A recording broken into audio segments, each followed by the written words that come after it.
이 배우 송혜교 씨 측과 보석 제조업체와의 공방인데요. 양측의 초상권 문제 이 얘기도 짚어보도록 하겠습니다.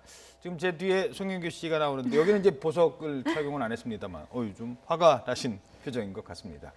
그 공방을 좀 쉽게 좀 설명을 해주시죠. 네, 아까 이제 말씀해 주셨지만 송혜교 씨 측에서는 방송이 끝났다는 겁니다. 이제 방송이 끝나면 JST나 같은 경우에는 방송에 대한 협찬사, PPL 제작사이기 때문에 더 이상은 방송에 대한 내용들을 자신의 온오프 매장에서 사용할 수가 없고요. 예. 그런데 본인의 얼굴이 담겨 있는 사진을 방송을 이제 편집을 해서 계속해서 배치하고 있기 때문에 내 초상권을 침해했다. 즉 방송의 내용 상관없이 본인의 얼굴이 계속해서 사용되는 것에 대해서는 본인의 이익을 침해했다는 거죠. 그렇죠. 그런데 JST나 측에서는 나는 굉장히 많은 거액을 주고 태양의 후예 제작사와 계약을 체결했고 그 계약의 내용에는 태양의 후예 장면들 사용할 수 있는 내 온오프 매장에서 사용할 수 있는 내용이 있다. 그렇기 때문에 나는 계약의 내용에 따라 사용한 것이고 계약의 내용에 따라 사용한 것은 송혜교 씨 측의 초상권을 침해한 것이 아니다. 이러한 주장을 하고 있습니다. 예.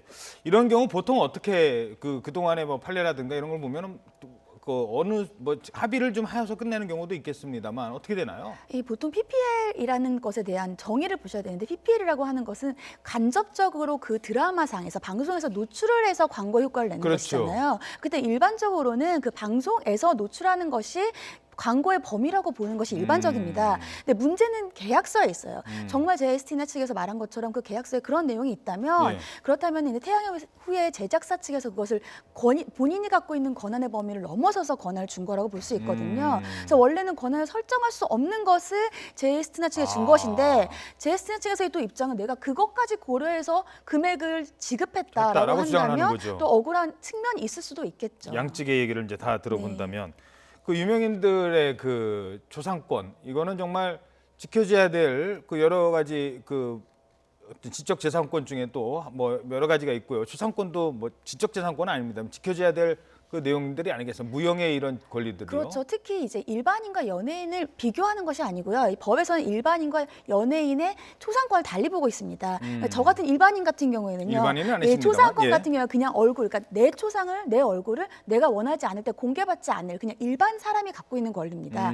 그런데 내 사진 찍지 말고 내 사진 딴 데다가 인터넷에 올리지 마. 그러니까 이 정도. 인격권 같은 건데요. 연예인 같은 경우는 이게 재산이 되는 겁니다. 본인의 얼굴이 재산이 되는 거예요. 보험도 들어놓잖아요. 그렇죠. 그래서 재산상 권리로 가서 그 금액의 산정이 달라집니다. 특히 이렇게 태양의 후예처럼 이미 한류 바람을 타고 엄청난 수익을 창출하고 있는 경우에는요. 송혜교 씨나 아니면 거기에 등장하는 모든 그런 연예인들의 초상 같은 경우가 퍼블리시티권으로 인정돼서 엄청난 수익을 창출할 수가 있기 때문에 지금은 우리나라에 국한되지만 나중에는 외국까지도 분쟁이 발생할 수 있는 사안입니다. 예, 지금 말씀하신 퍼블리시티권 저희들이 지금 미리 알아봤는데요. 유명인이 본인의 이름이나 초상에 대한 가치 등을 경제적으로 이용할 수 있는 권리. 그러니까 재산권 침해로, 그러니까 인격권보다는 재산권 침해로 봐서 광고 이상으로 쓰는 거는 막을 수 있다. 뭐 이런 얘기를 하는 것 같습니다.